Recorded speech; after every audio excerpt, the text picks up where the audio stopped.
Yang saya muliakan Tuan Pengerusi Majlis, yang nampaknya di penghujung program ini semakin serius,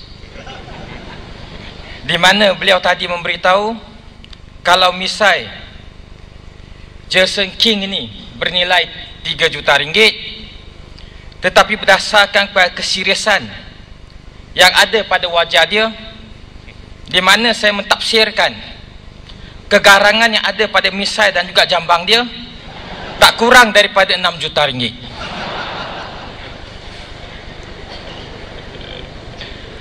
Dan seandainya kerajaan negeri Terengganu kekurangan wang, barangkali misai dan juga jambang itu boleh dilelongkan.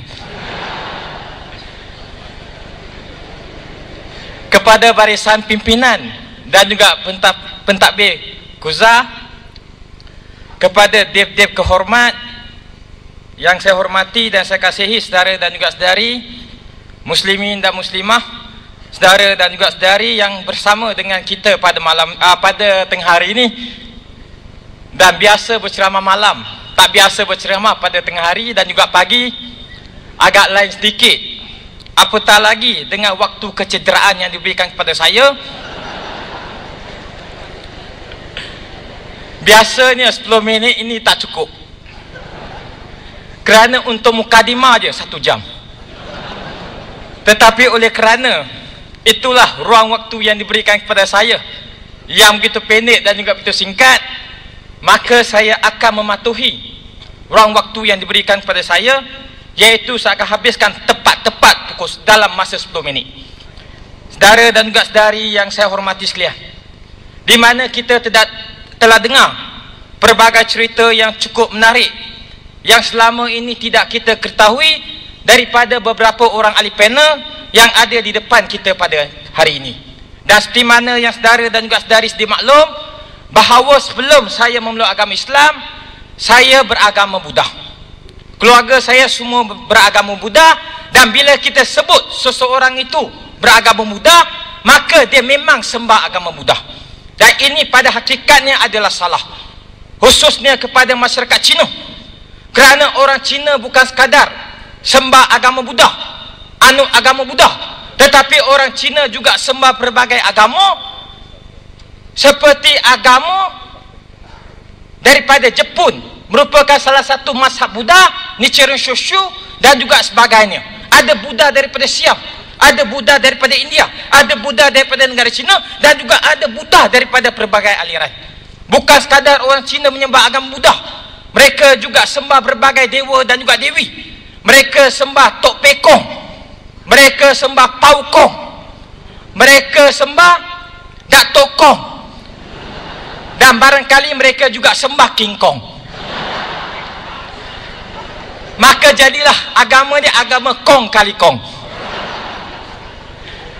Dan inilah keadaan yang sedia wujud itu, di mana orang Cina menyembah patung-patung ini kerana mereka yakin dan juga mereka percaya bahawa patung ini boleh mendatangkan kebaikan kepada mereka, boleh mendatangkan kesejahteraan kepada mereka, boleh memberikan keselamatan, malahan boleh menjadikan mereka ini kaya raya. Sebab itulah sambil menyembah patung-patung tersebut, mereka ibarat kata patah sambil menyelam, sambil minum air, iaitu mereka minta nombor ekor daripada tokong-tokong tersebut.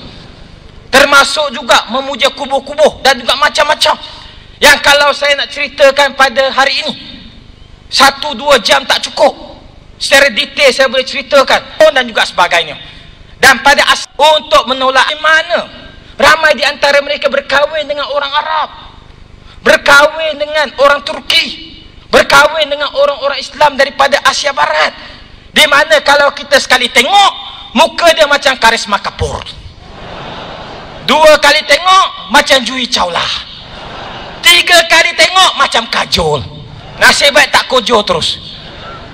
Dan inilah keadaan yang berlaku.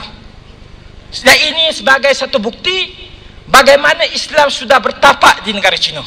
Malahan di negara Cina terdapat lebih daripada 20,000 buah masjid, dan setengah-setengah daripada masjid itu berusia lebih daripada 1000 tahun, masih kekal, tak musnah, tak rosak.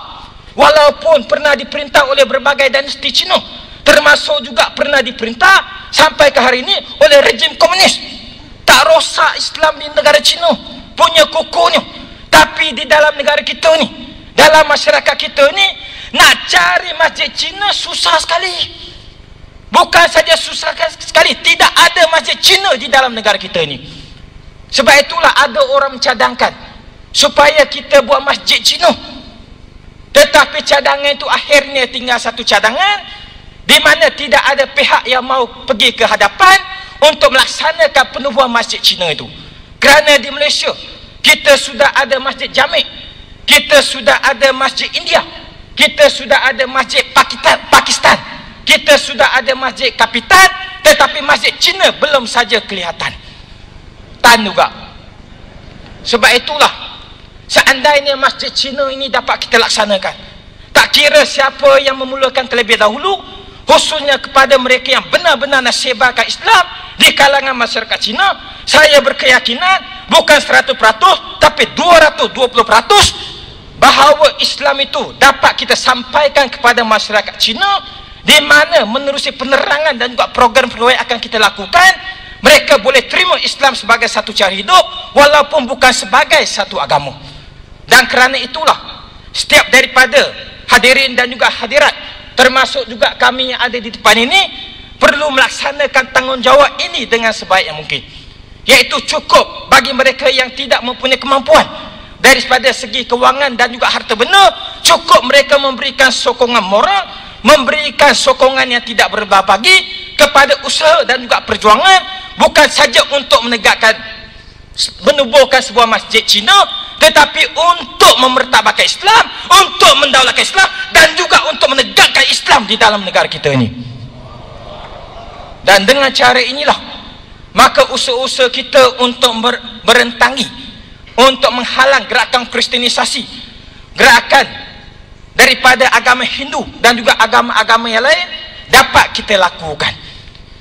Tetapi yang menjadi masalahnya sekarang, iaitu penentangan itu cukup kuat, datangnya daripada kalangan orang Islam sendiri, di mana perkara yang sepatutnya mudah telah dipersusahkan. Seperti mana dikatakan oleh ahli panel tadi, bahawa banyak daripada perkara itu boleh kita laksanakan tetapi tidak terlaksana. Umpamanya persoalan yang berkaitan dengan kahwin, kenapa tak galakkan kahwin campur? Bukankah kahwin campur digalakkan oleh Islam, tak dilarang oleh Islam? Ini satu cara untuk kita berdakwah dan mengikut perangkaan yang dikeluarkan oleh pihak Perkim. Lebih daripada 80% orang yang peluk agama Islam di Perkim peluk agama Islam kerana nak kahwin dengan orang Islam. Dan barangkali ada di antara kita ni mempersoalkan niat mereka ni peluk agama Islam. Soal niat itu tak muncul, sebab dalam pengislaman seseorang itu ada sebab dan juga akibat dia. Dalam setiap kejadian yang berlaku di muka bumi ni mesti ada terlebih dahulu sebab, lepas itu berlaku ni akibat. Jadi kita jadikan faktor kahwin ini sebagai satu sebab. Lepas orang itu peluk agama